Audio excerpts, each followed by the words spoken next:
베트남 수출의 20%가 어디서 나오는지 아십니까? 한 기자가 그렇게 묻자 경제 전문가가 잠시 망설이다가 이렇게 대답했습니다. 사실상 삼성입니다. 순간 스튜디오가 조용해졌습니다. 설마요? 한 기업이 그렇게까지 영향이 있겠습니까? 하지만 곧 이어진 설명은 더 충격적이었습니다. 그 공장이 멈추면 도시 경제가 흔들립니다. 그리고 그 도시가 흔들리면 나라 경제도 영향을 받습니다. 그 말을 들은 사람들은 고개를 저었습니다. 삼성이 베트남을 떠난다고요? 네, 그게 사실이라면 충격적이에요. 말도 안 될 리가 완전 불가능. 모두가 그렇게 믿었습니다. 정부도, 언론도, 거리의 상인들도 말입니다. 하지만 어느 날 24시간 돌아가던 스마트폰 생산 라인이 갑자기 멈췄습니다. 저는 10년 동안 삼성에 근무한 베트남 자동화 설비 엔지니어 응고엔 반민입니다. 저는 그날 공장 안에서 아무도 눈치채지 못한 변화를 처음으로 보게 됩니다. 그 작은 신호가 도시 하나의 운명을 바꿀 줄은 그때 아무도 몰랐습니다. 작은 신호가 왜 베트남 전체를 뒤바뀔 운명의 신호탄이었는지 그 이야기를 지금 공개합니다. 좋아요, 구독, 알림은 저에게 큰 힘이 됩니다. 부탁드려요. 저는 흙을 밟으며 자랐습니다. 논두렁을 걸어서 학교에 갔고 여름이면 아버지 옆에서 모를 심었어요. 빈딘성 깊은 농촌, 우리 마을에는 포장도로가 없었습니다. 비가 오면 길이 진흙밭이 됐어요. 아이들은 맨발로 학교를 다녔죠. 그게 당연했습니다. 다른 걸 몰랐으니까요. 어머니는 새벽 4시에 일어났습니다. 시장에 내다 팔 채소를 다듬기 위해서였어요. 아직 어둠이 걷히지 않은 부엌에서 어머니의 손이 움직이는 소리를 들으며 자란 기억이 있습니다. 그 소리가 우리 집 아침이었어요. 자명종보다 먼저, 새소리보다 먼저 들리던 소리였습니다. 아버지는 논 두 마지기로 6 식구를 먹여 살렸습니다. 풍년이어도 빠듯했어요. 희열의 흉년이면 그냥 버텨야 했습니다. 우리 집에서 가장 비싼 물건은 선풍기였는데 그것도 중고였어요. 여름 내내 그 선풍기가 3칸짜리 집을 시켜줬습니다. 고장이 나면 아버지가 직접 고쳤어요. 고칠 수 없을 때까지요. 배가 고프다고 말한 적은 없었습니다. 말해봤자 달라질 게 없었거든요. 대신 빨리 먹고 숙제를 했어요. 공부를 잘해야 한다고 어머니가 말씀하셨습니다. 그게 나갈 수 있는 유일한 문이라고요. 저는 그 말을 믿었어요. 다른 선택지가 없었으니까요. 중학교 때 성적이 반에서 1등이었습니다. 선생님이 집에 오셨어요. 이 아이는 계속 공부를 시켜야 한다고 하셨죠. 어머니가 조용히 고개를 끄덕이셨는데 그 뒷모습에 얼마나 많은 계산이 들어있었는지를 저는 나중에야 알았습니다. 쌀을 얼마나 팔아야 하는지, 친척한테 얼마를 빌려야 하는지 어머니는 밤마다 그 숫자를 세고 계셨던 겁니다. 고등학교 졸업반 때 선생님이 저를 불렀습니다. 이 성적이면 하노이 공대에 도전해 볼 수 있다고 하셨어요. 집에 와서 말씀드렸더니 어머니 얼굴이 굳었습니다. 등록금이 우리 집 1년 농사 수입이었거든요. 식탁에 침묵이 흘렀어요. 아버지는 마당을 바라보며 한참을 말이 없으셨습니다. 포기하겠다고 말하려는 순간이었어요. 그렇게 아버지가 먼저 입을 여셨습니다. 가라고요. 누나, 조용하고 단호한 목소리였어요. 더 말씀이 없으셨습니다. 저는 아버지 얼굴을 바라봤어요. 눈가에 주름이 깊었습니다. 손등에 굳은 살이 박혀 있었어요. 그 손으로 번 돈으로 저를 보내시겠다라는 거였어요. 오늘은 말이 나오지 않았습니다. 하노이에서 4년을 버텼습니다. 학비는 친척들한테 조금씩 빌렸어요. 생활비는 과외로 벌었습니다. 중학생들한테 수학을 가르쳤어요. 주말 없이 공부했습니다. 기계공학과 자동화 시스템, 낯설고 어려웠지만 포기할 이유가 없었어요. 아버지가 보내주신 아이였으니까요. 도서관에서 새벽 2시까지 앉아있던 날이 많았습니다. 버스 막차를 타고 자취방에 돌아오면 쌀밥을 지어 먹었어요. 반찬은 없을 때가 많았습니다. 그래도 괜찮았어요. 배보다 다른 게 더 고팠으니까요. 더 나은 삶에 대한 갈증이었습니다. 그게 저를 앉아있게 했어요. 졸업식 날 어머니가 하노이까지 올라오셨습니다. 버스로 12시간이 걸리는 거리였어요. 세기저 만에 새벽에 출발하셨다고 했습니다.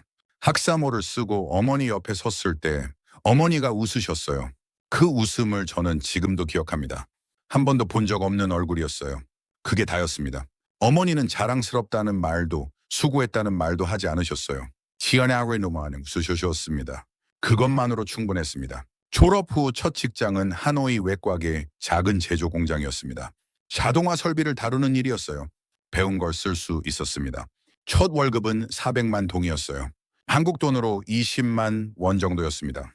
그래도 기뻤어요. 농사보다는 나았으니까요. 결혼을 하고 아들이 태어나기 전까지는요. 아이가 생기고 나서야 알았습니다. 400만 동으로는 가족을 먹여 살릴 수 없다는 걸요.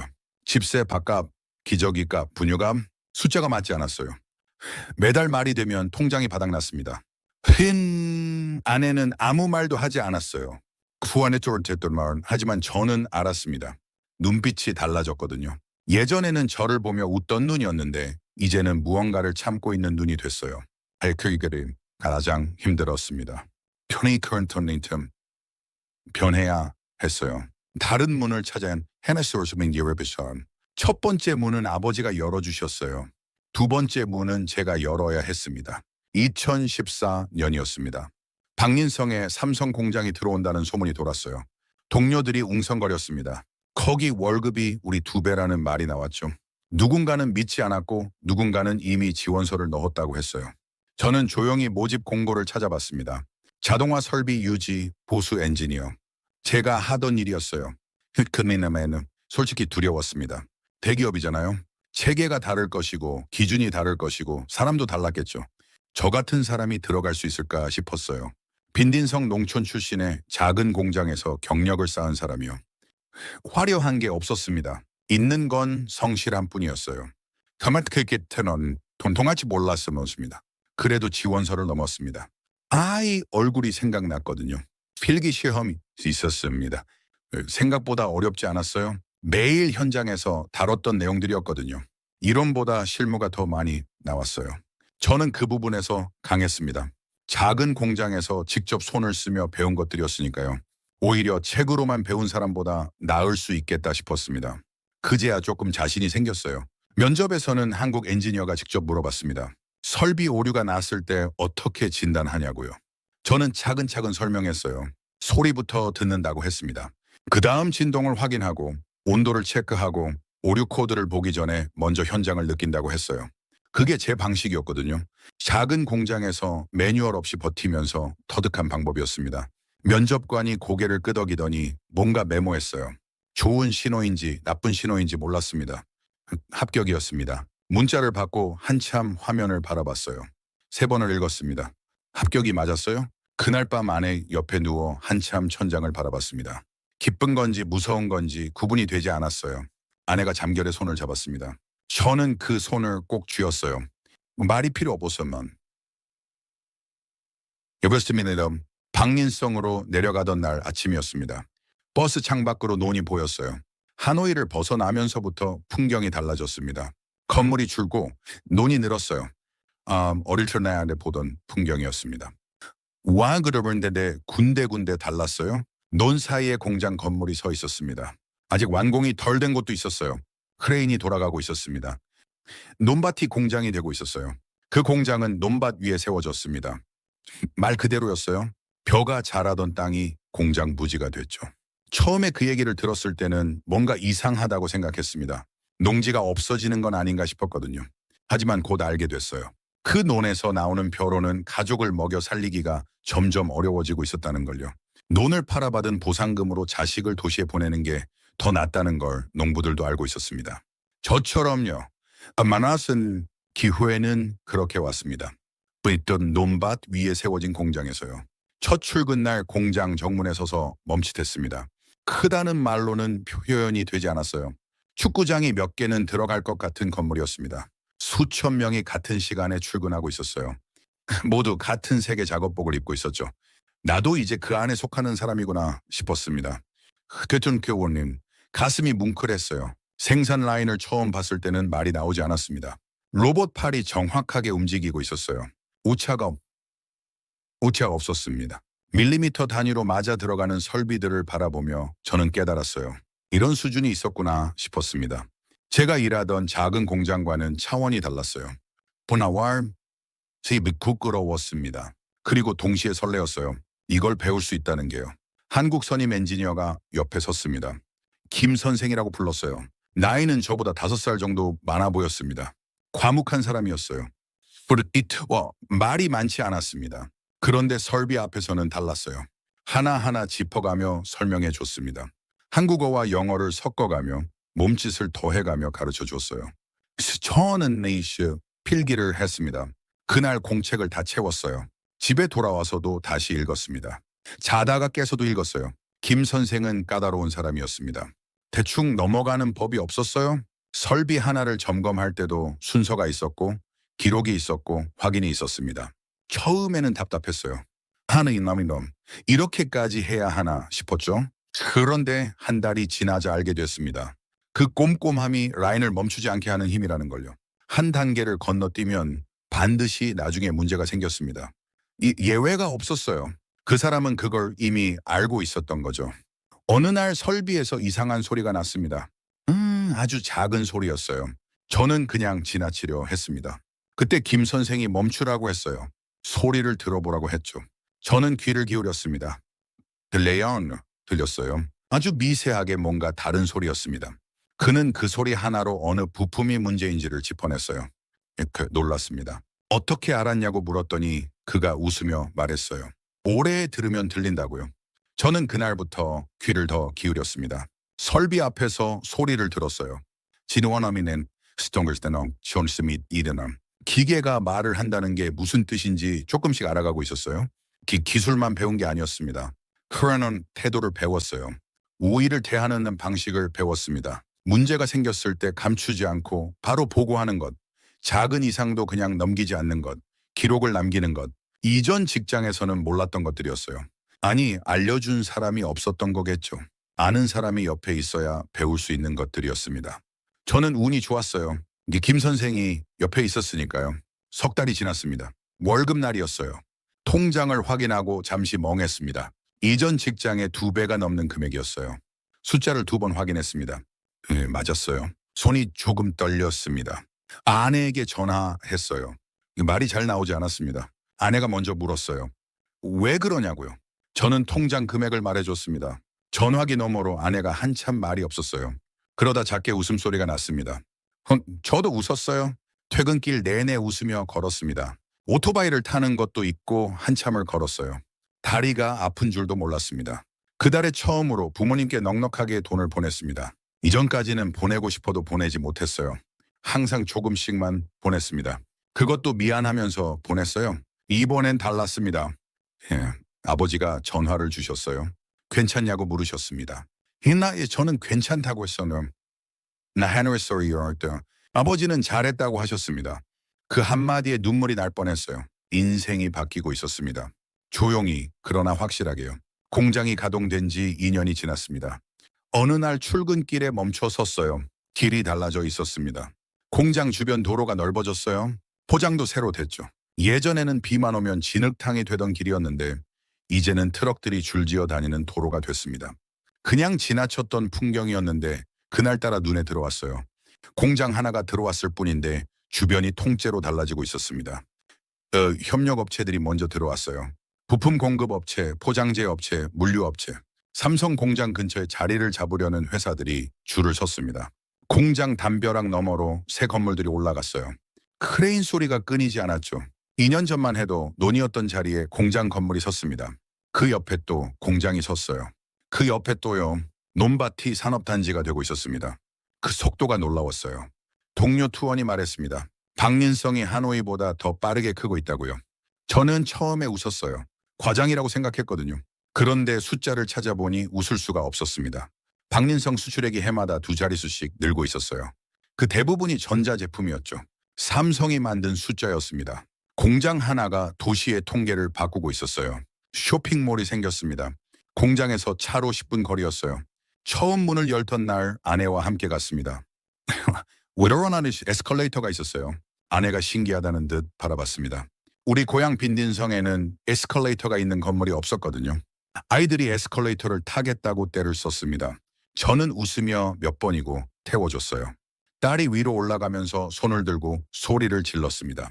아들은 내려가는 쪽을 더 좋아했어요. 그 작은 장면이 선명하게 기억납니다. 쇼핑몰 안에 한국 브랜드 매장이 있었습니다. 화장품도 있었고 옷도 있었어요. 삼성전자 제품 매장도 있었죠. 제가 만드는 공장에서 나온 스마트폰들이 진열돼 있었습니다. 유리 케이스 안에 반짝이며 놓여 있었어요. 묘한 기분이었습니다. 저 안에 내 손길이 닿아 있다는 생각이 들었어요. 내가 점검한 설비가 저 제품을 만들었다는 생각이요. 가슴이 조금 뭉클했습니다. 우스운 것 같기도 했어요.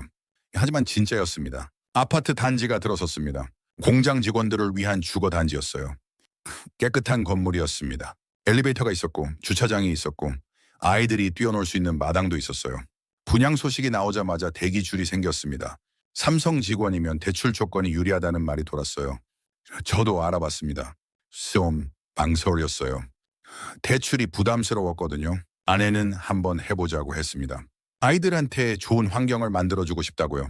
이제 저는 며칠을 고민했어요. 숫자를 계산하고 또 계산했습니다. 월급에서 대출금을 빼고 생활비를 빼고 아이들 교육비를 빼고 빠듯했어요.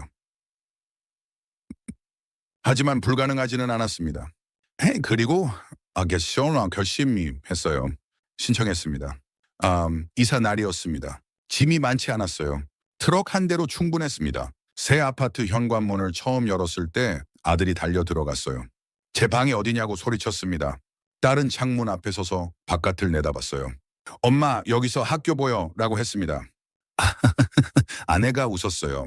저는 잠시 현관에 서 있었습니다. 이 집이 내 집이구나 싶었어요. 새 들어 살던 방에서 10년 가까이 살다가 처음으로 내 이름이 붙은 집이 생긴 거였습니다. 벽이 새하였어요.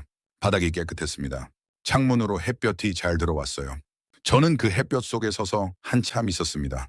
이 아버지한테 전화를 드렸어요. 에메이너 아파트 샀다고 말씀드렸습니다. 아버지는 한참 말씀이 없으셨어요. 그러고는 수고했다고 하셨습니다. 짧은 말이었는데 저는 한참 전화를 붙잡고 있었습니다. 눈물이 났어요. 들키고 싶지 않아서 전화를 끊고 나서 울었습니다. 방린성이 달라졌습니다. 제가 처음 부임했을 때와 비교하면 다른 도시 같았어요. 도로가 생기고 건물이 올라가고 사람이 모였습니다. 농촌에서 올라온 청년들이 공장 앞에 줄을 섰어요. 시큐운터인 저 세월이라며 삼성 직원증을 갖고 싶어 하는 사람들이 넘쳤습니다. 카넨의 그 직원증이 달랐거든요. 단순한 출입카드가 아니었어요. 박린성에서 삼성 직원이라고 하면 성실한 사람이라는 뜻이었습니다. 믿을 수 있는 사람이라는 뜻이었어요. 은행에서도 대출이 잘 됐고 아이 학교 선생님들도 달리 받습니다. 우스운 얘기 같지만 사실이었어요. 직원증 하나가 신용이 됐고 신뢰가 됐고 삶의 질이 됐습니다. 우라리 어리기나인청 2년이 지났습니다. 저는 팀 안에서 자리를 잡아가고 있었어요. 김 선생도 저를 믿기 시작했습니다. 혼자 설비를 점검하는 일을 맡기기 시작했어요. 책임이 커졌습니다. 무거웠지만 싫지 않았어요. 오히려 좋았습니다. 누군가 저를 믿는다는 게 좋았어요. 그 믿음을 지키고 싶었습니다. 동료들 사이에서도 달라졌어요. 삼성 직원이라는 말이 달랐습니다. 예전 직장 친구들이 부러워했어요. 친척들도 물어봤죠. 거기 어떻게 들어갔냐고요. 저는 그냥 지원했다고 했습니다. 떨어질 것 같아서 무서웠지만 그냥 넣었다고요. 그게 다였습니다. 특별한 방법이 있었던 게 아니었어요. 두려워도 해보는 것. 그게 전부였습니다. 공장이 도시를 만들고 있었습니다. 저는 그 안에서 일하고 있었어요. 그게 자랑스러웠습니다. 그때는요. 처음에는 작은 댓글이었습니다. 아노네너 누군가 올린 게시물이었어요. 외국 기업이 베트남 노동자를 착취한다는 내용이었죠. 공유가 빠르게 됐습니다. 저는 대수롭지 않게 넘겼어요. 인터넷에는 늘 그런 말들이 있었으니까요. 그런데 이번엔 멈추지 않았습니다. 오히려 커졌어요. 언론에서도 비슷한 말이 나오기 시작했습니다. 외국 기업이 세금 혜택만 챙기고 기술은 이전하지 않는다는 내용이었어요. 베트남 기업은 하청만 받고 핵심 기술은 본국으로 가져간다는 주장이었죠. 완전히 틀린 말은 아니었습니다. 하지만 제가 보는 현장은 달랐어요. 김 선생이 저한테 설비 하나하나를 가르쳐 주었던 것처럼 기술은 사람을 통해 흘렀습니다. 조용히 매일같이요. 공장 앞에서 시위가 열린 날이었습니다. 스르네는 출근하다가 마주쳤어요. 수십 명이 현수막을 들고 서 있었습니다. 베트남 노동자를 위한 공장이 되라는 내용이었어요. 카메라도 와 있었습니다. 저는 고개를 숙이고 빠르게 지나쳤어요. 삼성 직원증을 괜히 가방 안에 넣으셨습니다. 네, 부끄러워서가 아니었어요. 그냥 복잡했습니다. 저도 베트남 노동자였고 저도 그 공장 사람이었으니까요. 어느 편에 서야 하는 건지 몰랐어요. 그날 저녁 동료 투원이 조용히 말했습니다. 요즘 삼성 다닌다고 하면 눈치 보인다고요. 저는 말없이 고개를 끄덕였어요. 시싱큰 사실이었거든요. 동네 모임에서 외국 기업 얘기가 나오면 저는 조용해졌습니다. 그럼 반박하고 싶었어요. 하지만 말을 꺼내면 싸움이 됐습니다. 삼성 편이냐는 말이 나왔어요. 아스레이치, 저는 삼성 편이 아니었습니다. 그냥 제가 일하는 곳이었어요. 그곳에서 아이들 학비를 벌고 있었고요. 이상했습니다. 분명히 달라진 게 있었어요. 공장에 들어오기 전 박민성 젊은이들은 일자리를 찾아 하노이로 떠났습니다. 시니어 저시오나 지금은 달랐어요. 오히려 다른 지방에서 사람들이 박민성으로 왔습니다. 일자리가 있었으니까요. 월급도 오르고 도시도 커지고 사람들 생활도 나아졌는데 그 공장을 향한 시선이 고마움에서 의심으로 바뀌고 있었어요. 감사가 당연함이 됐고 당연함이 불만이 됐습니다. 공장 안 분위기도 예전 같지 않았어요. 한국 엔지니어들이 줄었습니다. 처음에는 10명 넘게 있었는데 이제는 서너 명밖에 남지 않았어요. 현지화가 됐다는 뜻이기도 했지만 뭔가 거리가 생긴 느낌이었습니다. 기술이 넘어온 만큼 사람도 넘어온 만큼 이제는 스스로 서야 한다는 신호이기도 했어요. 그게 나쁜 건 아니었습니다. 하지만 쓸쓸했어요. 김 선생도 본사로 복귀했습니다. 마지막 날 악수를 하며 말했어요. 민 씨가 있으면 걱정 없다고요. 저는 웃었지만 속이 허전했습니다. 그 사람이 가르쳐 준 게 많았거든요. 기술만이 아니었어요. 일하는 태도, 사람을 대하는 방식, 문제를 마주하는 자세. 그 모든 걸 이 사람한테 배웠습니다. 악수를 하면서 한참 손을 잡고 있었어요. 그 사람도 알고 있었던 것 같습니다. 규제 얘기가 나오기 시작했습니다. 처음에는 루머라고 했어요. 다타시스타인. 그런데 석 달 뒤 실제로 발표가 났습니다. 법인세 감면 혜택이 축소됐어요. 공장 관리자들 표정이 굳었습니다. 저는 엔지니어였지만 느꼈어요. 분위기가 달라졌다는 걸요. 환경 규제도 강화됐습니다. 폐수 처리 기준이 높아졌고 설비 인증 절차가 복잡해졌어요. 나쁜 방향은 아니었습니다. 환경은 중요하니까요. 하지만 문제는 속도였어요. 인증 하나 받는데 예전엔 2달이면 됐는데 이제는 6달이 걸렸습니다. 그 사이에 생산 일정이 밀렸어요. 라인이 기다렸습니다. 기다리는 시간은 돈이었어요. 30 돈이 새고 있었습니다. 설비 승인이 늦어지기 시작했습니다. 새 장비를 들여오려면 정부 승인이 필요했어요. 서류를 넣으면 답이 오지 않았습니다. 담당자에게 연락하면 검토 중이라는 말만 돌아왔어요. 일주일이 2주일이 됐고 2주일이 한 달이 됐습니다. 저는 현장에서 기다렸어요. 낡은 장비로 버텼습니다. 언제 문제가 생길지 몰랐어요. 그게 더 불안했습니다. 고장은 예고 없이 오니까요. 투원이 퇴근길에 말했어요. 다른 나라는 이렇지 않다고요. 인도네시아는 승인이 빠르다고 했습니다. 저는 그 말을 흘려들었어요. 설마 싶었거든요. 그런데 며칠 뒤 본사 회의 자료를 보게 됐습니다. 투자 환경 비교 자료였어요. 베트남 옆에 인도네시아가 있었고 인도와 멕시코도 있었습니다. 승인 속도, 세금, 인건비, 규제 안정성. 숫자들이 나란히 적혀 있었어요. 저는 그 표를 오래 바라봤습니다. 베트남 칸의 숫자들이 좋지 않았어요. 기업에게 가장 중요한 것은 예측 가능성이라고 김 선생이 말한 적이 있었어요. 내일 어떻게 될지 알 수 있어야 투자를 한다고요. 규칙이 자주 바뀌면 기업은 불안해진다고 했습니다. 그때는 그냥 듣고 넘겼어요. 이제는 그 말이 무슨 뜻인지 알 것 같았습니다. 숫자 뒤에 사람이 있다는 것도요. 그 사람들이 다음 행선지를 정하고 있다는 것도요. 공장 분위기가 조금씩 달라졌습니다. 마티드. 말이 줄었어요. 관리자들이 문을 닫고 회의를 했습니다. 예전에는 열린 공간에서 이야기하던 사람들이었어요. 저는 설비를 점검하면서 귀를 기울였습니다. 그리고 들리는 건 없었어요. 그게 더 불안했습니다. 아내가 물었어요. 요즘 왜 말이 없냐고요. 저는 괜찮다고 했으면 말했나. 내 나능히 했습니다.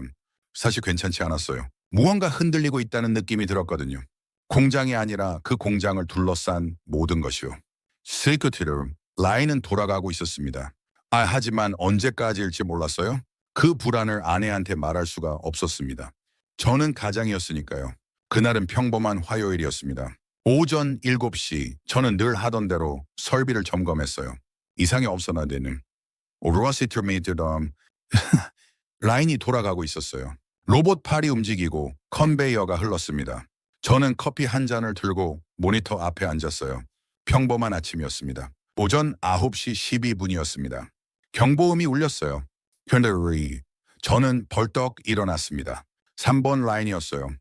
그들 달려갔습니다. 자동화 설비 중 하나가 멈춰 있었어요. 오류 코드가 떴습니다. 헤네리스 저션 전보는 코드 아시오세요 마야. 숨이 막혔습니다. 매뉴얼을 뒤졌어요. 동료를 불렀습니다.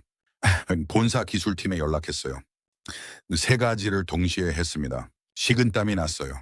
스마트폰 생산 라인이 멈추면 1분이 얼마인지를 저는 알고 있었거든요. 그 숫자가 머릿속에서 계속 올라갔습니다. 원인을 찾는데 2시간이 걸렸습니다. 센서 하나였어요. 손바닥만 한 부품 하나가 라인 전체를 세운 겁니다. 이 세컨드 원 어이가 오공 없었어요. 그리고 무서웠습니다. 이렇게 작은 게 이렇게 큰 걸 멈출 수 있다는 게요. 부품을 교체하고 재가동했어요. 라인이 다시 돌아갔습니다. 저는 그제야 숨을 내쉬었어요. 하지만 2시간이었습니다. 보고서를 쓰면서 손이 조금 떨렸어요. 손실 금액 칸을 채우면서 잠시 멈췄습니다. 이 숫자가 본사에 올라간다는 걸 알았거든요. 그리고 본사에서 이 숫자들을 보며 무언가를 계산하고 있다는 것도요. 그날 이후 공장 분위기가 달라졌습니다. 관리자들이 더 자주 모였어요. 회의가 길어졌습니다. 복도에서 마주치면 눈을 피하는 사람들이 생겼어요. 저는 엔지니어였습니다. 생산 결정에는 관여하지 않았어요. 하지만 느꼈습니다. 무언가 검토되고 있다는 걸요. 그 검토의 결과가 어디로 향하는지를요. 투원이 귀띔에 줬습니다. 본사에서 사람이 내려왔다고요. 생산 효율 점검이라고 했는데 실제로는 다른 얘기가 오간다는 소문이었어요. 저는 믿고 싶지 않았습니다. 설마 싶었어요. 이 공장이 박린성에서 차지하는 비중이 얼만데요. 수만 명이 이 공장과 연결돼 있었습니다. 협력업체까지 합치면 그 숫자는 몇 배가 됐어요. 이걸 흔들 수 없다고 생각했습니다. 그래야만 했어요. 저는 더 열심히 일했습니다. 설비 점검 횟수를 늘렸어요.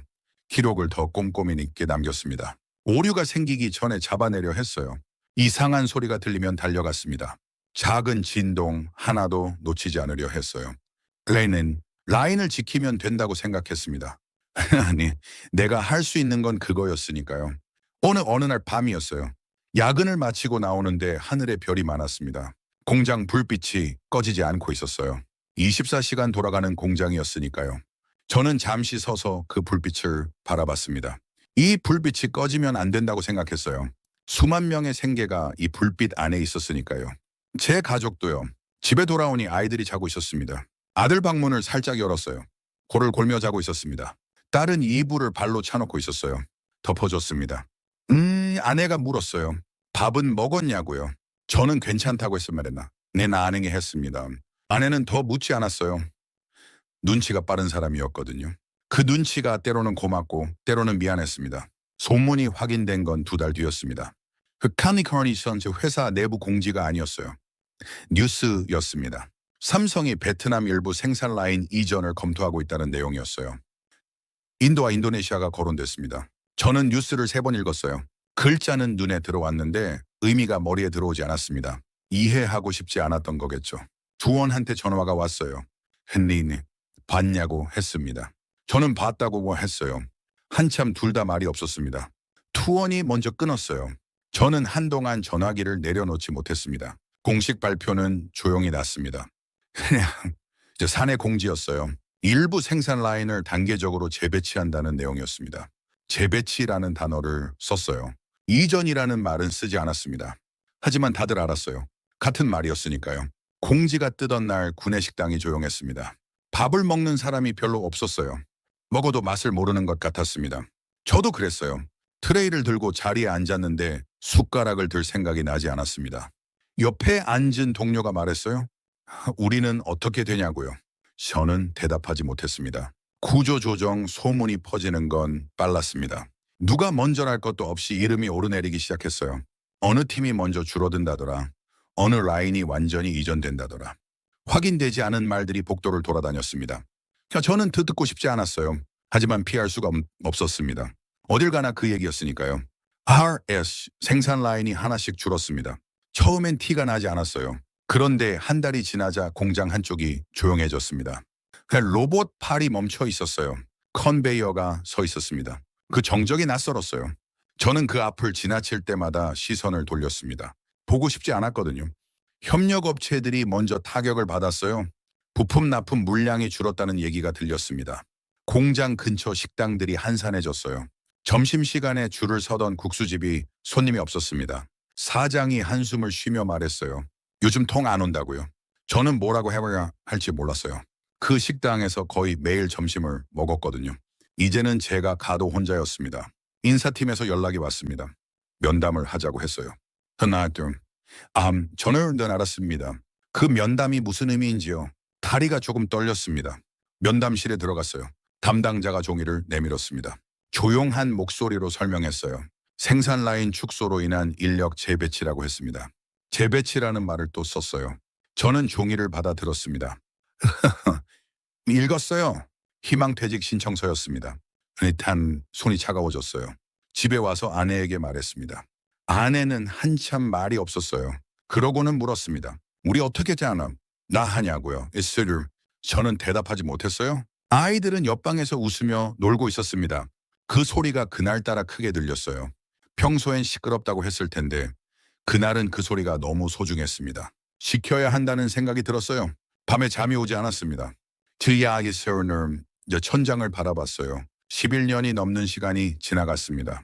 처음 공장 정문에 서던 날, 김 선생한테 설비를 배우던 날, 첫 월급을 받고 아내에게 전화하던 날, 이 아파트로 이사 오던 날, 그 모든 날들이 이 공장과 함께였어요. 공장이 저를 키웠습니다. 그 공장이 떠나고 있었어요. 삼성 생산 라인이 빠져나가자 지역 경제가 흔들렸습니다. 박린성 전체가 느꼈어요. 협력업체 수십 곳이 물량이 줄었고 물류업체들이 타격을 받았습니다. 공장 근처 상권이 조용해졌어요. 부동산 가격이 내려가기 시작했습니다. 아파트를 팔려는 사람들이 생겼어요. 사려는 사람이 없었습니다. 하나가 빠지면 연결된 모든 것이 흔들린다는 걸 저는 그때 처음으로 몸으로 느꼈습니다. 공장이 들어올 때는 서서히 좋아지는 걸 느꼈습니다. 하지만 떠날 때는 빠르게 무너지는 걸 느꼈어요. 그 차이가 이렇게 클 줄 몰랐습니다. 생겨날 때는 기대가 앞섰고 사라질 때는 공허함이 먼저였어요. 기대와 공허함의 무게가 달랐습니다. 공허함이 훨씬 무거웠어요. 저는 매일 출근했습니다. 아직 남은 라인을 지켰어요. 점검했고 기록했고 버텼습니다. 끝이 보이는 자리였지만 대충 하고 싶지 않았어요. 그게 제 방식이었으니까요. 이 공장에서 배운 방식이었습니다. 마지막 출근 날이었습니다. 평소보다 일찍 나왔어요. 아직 해가 뜨기 전이었습니다. 공장 정문 앞에 섰어요. 예전에는 수천 명이 쏟아져 나오던 문이었는데 이른 시간이라 조용했습니다. 문 위에 불빛이 켜져 있었어요. 그 불빛을 한참 바라봤습니다. 11년이었습니다. 이 문을 드나든 시간이요. 처음 이 문을 들어서던 날이 생각났습니다. 돌아서면 내 6월 톨리 연었을까. 가슴이 빠르게 뛰었죠. 축구장 몇 개 크기의 공장이 낯설었고 수천 명의 작업복이 낯설었고 로봇팔의 정확함이 낯설었습니다. 그 모든 게 이제는 익숙해졌어요. 아니, 익숙함을 넘어서 제 일부가 됐습니다. 이 공장의 소리를 알았어요. 마하보이시에서 이 공장의 리듬을 알았습니다. 눈 감고도 어느 설비에서 무슨 소리가 나는지 알 수 있었어요. 동료들이 하나둘 나타났습니다. 눈이 마주치면 고개를 끄덕였어요. 말이 필요 없었습니다. 다들 알고 있었으니까요. 오늘이 어떤 날인지를요. 마지막으로 설비를 점검했습니다. 순서대로 했어요. 김 선생이 가르쳐준 순서 그대로였습니다. 하나하나 확인하고 기록했어요.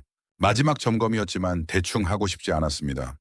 이게 제 방식이었으니까요. 이 공장에서 배운 방식이었어요. 마지막 날이라고 달라질 이유가 없었습니다. 라인을 마지막으로 걸었습니다. 아직 돌아가는 라인이었어요. 로봇팔이 움직이고 있었습니다. 컨베이어가 흐르고 있었어요. 스마트폰이 한 공정씩 완성돼 가고 있었습니다. 저는 멈춰서서 그걸 바라봤어요. 오래된 시를 바라봤습니다. 이 라인이 언젠가 다른 나라에 서게 될 거라는 생각이 들었어요. 인도의 어느 공장이거나 인도네시아의 어느 산업단지거나요. 거기서도 누군가 이 설비를 점검하겠죠. 저처럼 새벽에 출근해서 소리를 듣고 기록을 남기고 라인을 지키겠죠. 그 사람도 가족이 있을 겁니다. 저처럼요. 농촌에서 올라온 청년이거나 아이를 위해 새 집을 꿈꾸는 사람이거나 부모님께 처음으로 돈을 보내는 날을 기다리는 사람이겠죠. 그 사람도 저처럼 이 라인 앞에서 설레겠구나 싶었습니다. 퇴근길에 공장 주변을 걸었습니다. 예전에는 퇴근 시간이면 사람이 넘쳤어요. 식당마다 줄이 서 있었고 오토바이 소리가 끊이지 않았습니다. 시언니는 지금은 달랐어요? 현름 한산했습니다. 싸나 문을 닫은 가게가 보였어요. 셔터가 내려진 국수집이 있었습니다. 항상 붐비던 곳이었어요. 저도 자주 갔던 곳이었습니다. 사장님이 항상 많이 드시라고 하셨어요. 그 얼굴이 떠올랐습니다. 도시가 숨을 죽이고 있었습니다. 공장 하나가 가져온 변화가 얼마나 컸는지를 저는 이제 알았어요. 공장이 들어올 때도 컸지만 떠날 때도 그만큼 컸습니다. 도로가 생기고 쇼핑몰이 생기고 아파트가 들어서고 사람이 모이는 데는 몇 년이 걸렸어요. 하지만 그게 흔들리는 데는 몇 달이면 충분했습니다. 집에 돌아왔습니다. 매트니 아이들이 뛰어나왔어요. 아빠지 오늘 뭐 했어? 아들이 물었습니다.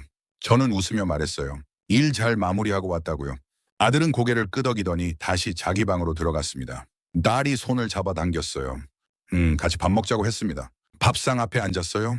아내가 찌개를 올렸습니다. 아이들이 떠들었어요. 평범한 저녁이었습니다. 하지만 저는 이 평범함이 얼마나 소중한지를 그날 더 크게 느꼈어요.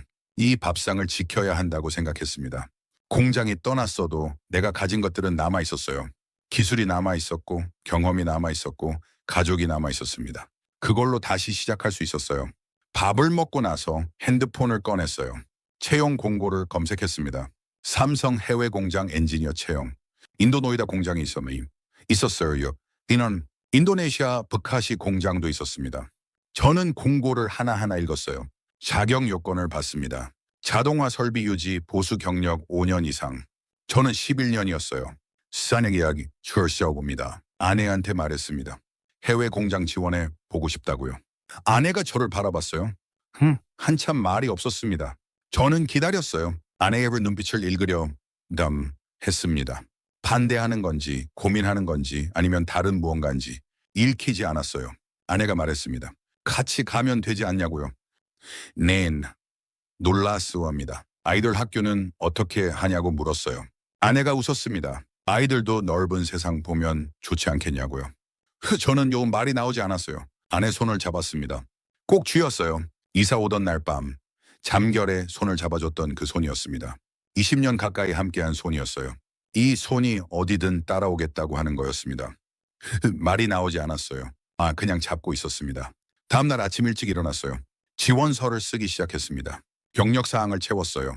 11년의 시간이 한 장 안에 담겼습니다.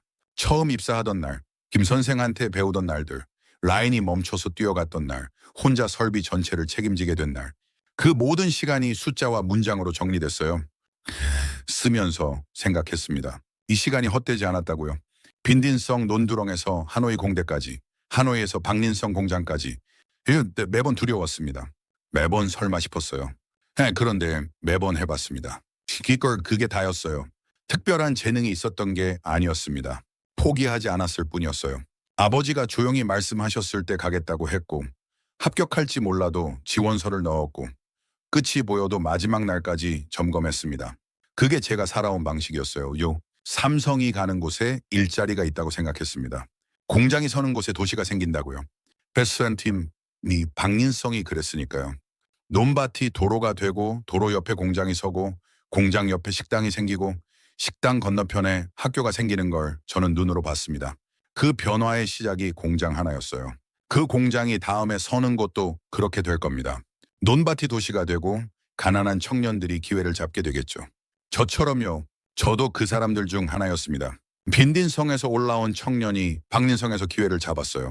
이제는 그 기회가 다른 나라로 넘어가는 거였습니다. 저도 그 기회를 따라가고 싶었어요. 저는 그 안에 있고 싶었습니다. 라인 옆에 서서 설비를 점검하고 소리를 듣고 기록을 남기고 싶었어요. 그게 제가 할 수 있는 일이었으니까요. 그게 11년 동안 배운 전부였습니다. 어디서든 할 수 있는 일이었어요. 지원서를 제출했습니다. 전송 버튼을 누르고 나서 핸드폰을 내려놨어요. 창밖이 밝아오고 있었습니다. 해가 뜨고 있었어요.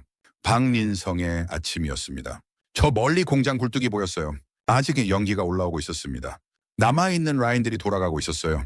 그 연기를 한참 바라봤습니다. 이 도시가 다시 일어설 거라고 생각했어요. 공장 하나가 떠났지만 사람들은 남아있었습니다. 기술을 가진 사람들이요. 김 선생한테 배운 사람들이요. 저처럼 투원처럼 이름 모를 수천 명의 엔지니어들처럼요. 그 사람들이 여기 남아 또 다른 무언가를 만들어 갈 거라고 생각했습니다. 그게 기술이 넘어오는 방식이니까요. 사람을 통해서요. 저는 가장이었습니다. 그리고 엔지니어였어요. 라인은 어디서든 지킬 수 있었습니다. 며칠 뒤 연락이 왔습니다. 서류 통과였어요. 면접 일정을 잡자고 했습니다. 저는 아내에게 말했어요. 아내가 웃었습니다. 아이들한테도 말했어요. 나 아들이 인도가 어디냐고 물었습니다. 저는 지구본을 꺼내 가르쳐 줬어요. 딸이 코끼리가 있냐고 물었습니다. 있다고 했어요. 그래서 이유 딸이 가고 싶다고 했습니다. 저도 웃었어요. 밥상이 시끄러웠습니다. 부에인한테는 좋은 소리였어요. 한강이 흐르는 서울처럼 메콩강이 흐르는 베트남처럼 세상의 모든 강은 멈추지 않습니다. 사람도 그렇습니다. 공장이 떠나도 자리를 잃어도 멈추지 않는 사람이 있어요. 다음 라인을 찾아 떠나는 사람이 있습니다. 그 사람이 결국 도시를 만들고 가족을 지키고 세상을 조금씩 바꿉니다. 응구옌 반민이 그런 사람이었습니다. 그리고 이 이야기를 보시는 여러분 주변에도 그런 사람이 있을 겁니다. 묵묵히 자기 자리를 지키며 가족을 위해 새로운 곳으로 떠나는 사람을 알고 계신가요? 댓글로 그 사람의 이야기를 나눠주세요. 좋아요와 구독이 이런 이야기를 계속 만들어갈 수 있게 해줍니다. 감사합니다.